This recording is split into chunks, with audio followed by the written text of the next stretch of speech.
So, I just bought an Audi R8 and it happens to be the most cheapest one in the UK. About a year ago, I picked up an Audi R8 V10 Spider from Copart for £43,000, pretty much half of what these cars usually go for. Guys, winning bid, £41,000. No way, I've won it. Audi R8 is mine. Of course, this was a non-runner, hence the price being so cheap. When it arrived, we quickly realized the engine was completely seized. Something serious is going down on this engine. We're about to find out. Let's get some gloves on and let's get to work. So we pulled it out, stripped it down, and found the converts were badly damaged. One second. V10 engine is out. Empty Audi R8 engine bay. That meant a full rebuild was needed. We replaced the rods, sent the crank off to the machine shop, and got everything back together. But not long after, the engine unfortunately failed, leaving me stranded on a busy A road. 50 miles an hour, cut out, all silent, and the power just dropping. I'm thinking, what's going on? I'm pressing the gas and the car's not going anywhere. When we stripped it for the second time, we discovered the problem. And that, guys, is a bad failure, man. So now the question is, what went wrong here? The machine shop had made a serious mistake on the crank clearances, which led to the failure. We now need to get a set of con rods again, because of course when they're burnt, I would not reuse these again. And we need to get main bearings again, con rod bearings again, head gasket, head bolts, seals, gaskets, you name it. And on a car like this, we're talking thousands. They held their hands up straight away. At the end of the day, we are all human and mistakes do happen. But what does it mean for us? A full engine build was needed, and this time a new engine block as the balls were damaged, a crankshaft, and a new set of rods. You can imagine how much this is costing already. The best we can do at this point is crack on and get the job done. And that brings us to today. With everything finally here, we are ready to rebuild this R8 once and for all. Yes, guys, we are finally back on the Audi R8 project. It's been a very, very long time coming. Here is a brand new engine block I had to buy from Audi. That's right, man, it cost me £6,000. Here's the old one, and I'll show you why we can't use this one for this build. So, if you look inside here, you can see scoring marks, and there as well. So this is where the piston basically dragged metal cuttings alongside the walls, which makes the block unusable. Here the crankshaft I managed to source from America, used. This is £2,500, brand new is about 4K plus the VAT. So we're good to go, man. To avoid any sort of doubt this time, we've used our dial bore gauge to check our clearances across all the journals.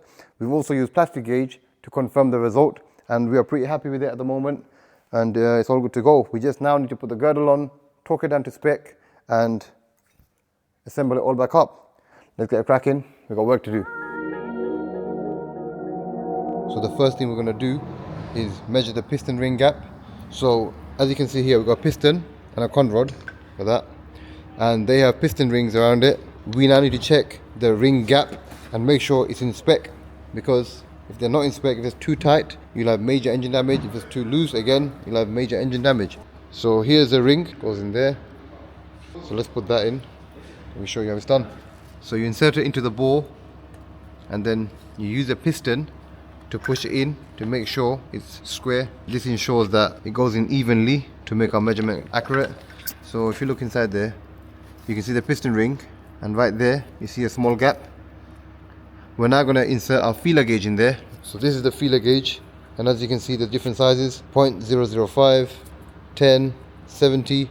We're going to insert it one by one to check the clearance, and this will confirm if we're in or out of clearance, whether the rings need cutting or not. It's 30, too thick.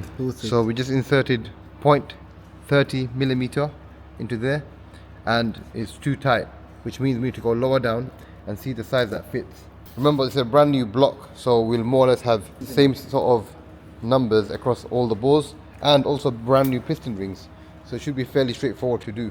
So we'd say that's within the clearance, which means we can use the rings as they are without the need to gap them. And so the engine build has begun.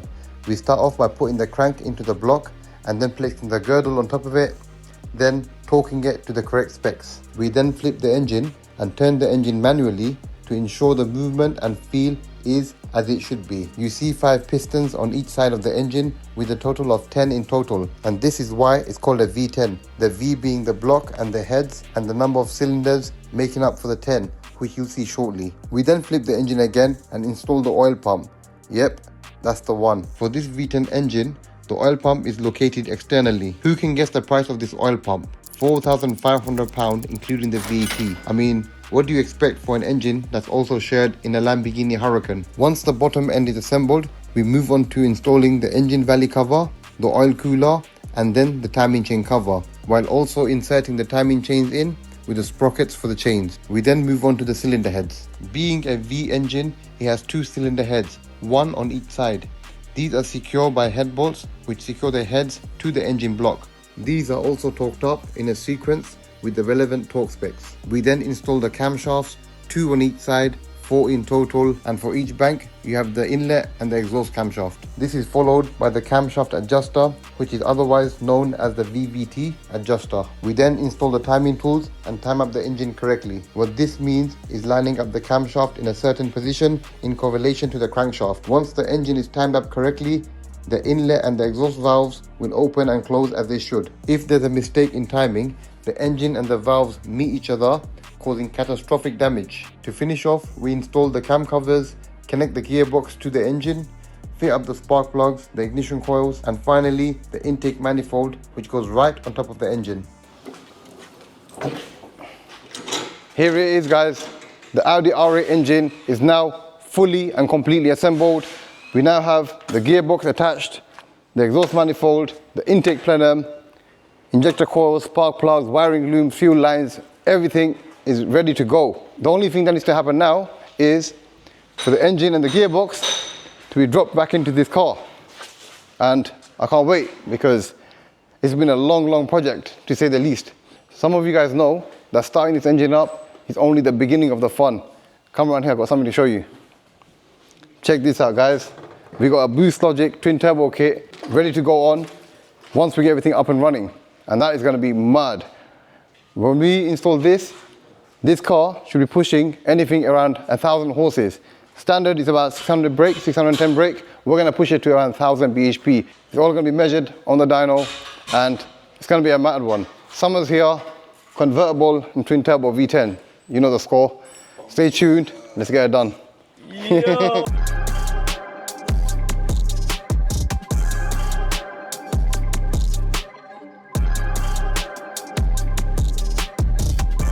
Alright guys, here's the big moment. Engine and gearbox is back in the car and we're going to crank it up for the first time, second time. What we've done is remove the spark plugs and ignition coils from the engine, and the reason for that is so we can crank up the engine and build up the oil pressure. Because it's a V10 engine, there's a lot of oil pressure to build up from the bottom to the top of the engine. So over here, we've got the oil pressure switch, which is located over here. We've removed that. The moment we see oil coming out of that location, then we know we've built up enough pressure. We can then reinsert the spark plugs, ignition coils, and then go for the real start. Come over here, look at that. You can see the pistons going up and down. That's where the spark plugs are located. Come over here guys, look at this, look at this. Just remove your finger. You can see the oil pouring out. Look at that guys. Okay. We have oil pressure. Okay. So now we're going to insert the spark plugs and go for the first start. Big moment about to go down. All right, let's go. Let's start.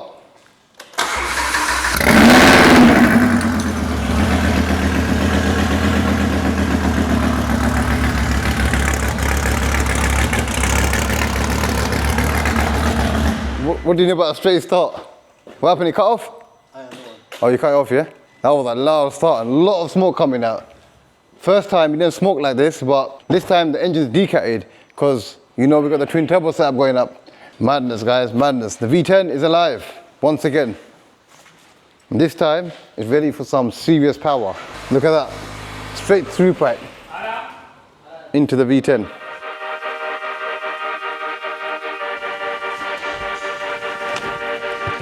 Slightly a bit nervous, not gonna lie. This car's cost some serious money. We're talking, I think 15k, around that at least, into the build. Anyway, let's start. Oh, damn! Flipping hell. Engine running, guys. Finally, the R8 V10 is up and running again. It's been a long time coming for sure.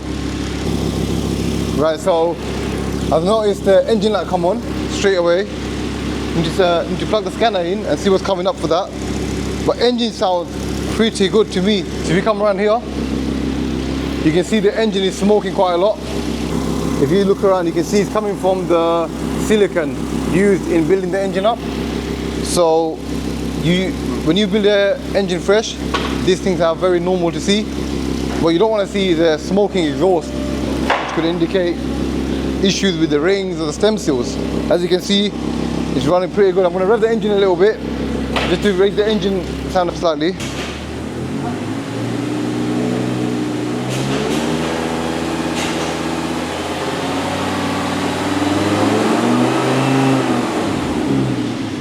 So the engine sounding absolutely perfect, and I'm happy with that. What I need to do is scan the engine for full code, see what's coming up.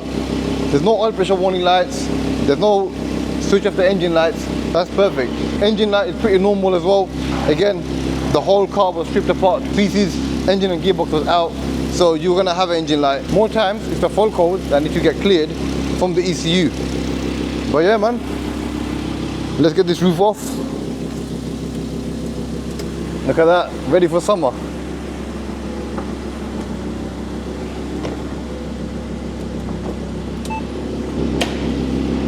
Good to go man, car's looking good. Audi R8 Spider with 2 twin turbos attached to the back of it. You know how mad that's gonna sound. Let's hit the road for a test drive. Let's see how he's driving, and we'll take it from there.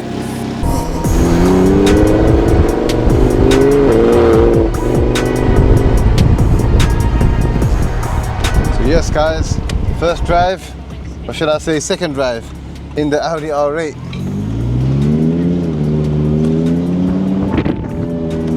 It's been a long time coming, and we're back on road. Finally man. So as some of you guys know, I also own a Hurricane Performante, which is exact same engine and gearbox as the R8. However, initial impressions on this car is it drives way more softer. This feels like a Golf or a TT or something like that. Like very, very easy to drive. Not really feeling the suspension though. It's very bouncy. Look at that. Feels like a boat. So yeah guys, because it's a fresh engine build, I still need to break the engine in. We need to go about 200-300 miles, break the engine in, change the oil and the filter, and then it's ready to drive the car how a V10 is supposed to be driven. So for now, I've got to take it easy.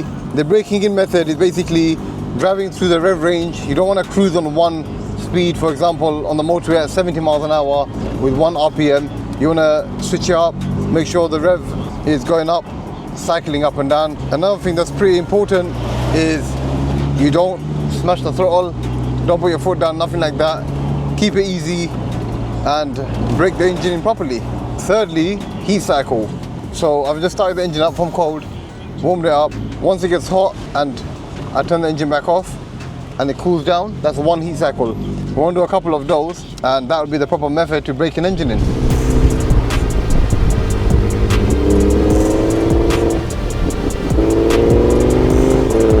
So yeah guys, now that the build is complete, I guess we need to talk about the most exciting stuff. Why did I buy this project in the first place?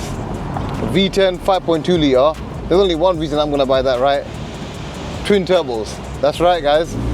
Exciting, and the fun things are coming. I believe this is gonna be the first Spider in the UK that's gonna be twin turbo. First R8 Spider, that's twin turbo. I've not seen one before. I've seen one in the USA on YouTube, but other than that, I've not seen a single one anywhere else. So that's going to be amazing guys. Twin turbo, 5.2 litre, naturally aspirated engine. What more could you want? That'll take us to around 1,000 horses. And then one of you guys can purchase it if you want, because I'm going to be selling it after that. I'm focusing on my Hurricane project next, which is also going to go twin turbos. It's going to be very, very exciting guys. I can't wait to hear twin turbos spooling up in the summer with the roof open. That's going to be a unique experience for sure.